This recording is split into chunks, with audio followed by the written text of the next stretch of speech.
Lucky class రేపు trekking కి వెళ్తుంది. త్వరగా ఇంటికి చేరుకుని సామాన్లు సర్దుకోవాలి. అయితే లక్కీ ఇల్లు కొండపైన ఉంది. అతను వంపి తిరిగిన రోడ్డుపై పరిగెడుతూ జారిపడ్డాడు. ఓహ్, ఈ బూట్లు పట్టు అరిగిపోయినట్లుంది. నేను వీటితో ట్రెక్కింగ్ చేయలేను. లక్కీ నేరుగా షూ షాప్ కి వెళ్లాడు. దుకాణదారుడు 2 రకాల బూట్లు చూపించాడు. ఇది ఖరీదైన బ్రాండ్ నుండి వచ్చింది మరియు దాని సోల్ అంత బాగోలేదు.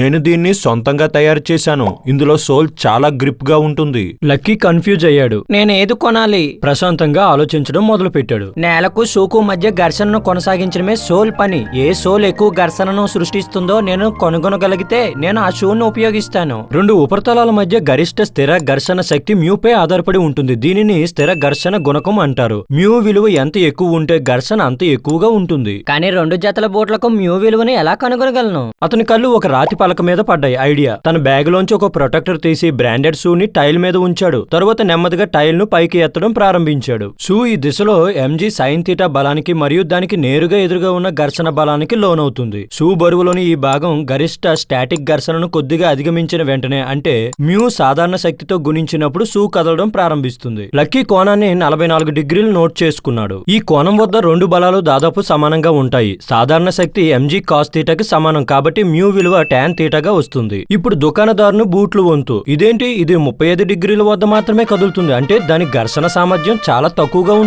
చిన్నపిల్లాన్ని అనుకుని మోసం చేయాలనుకున్నావు కదా?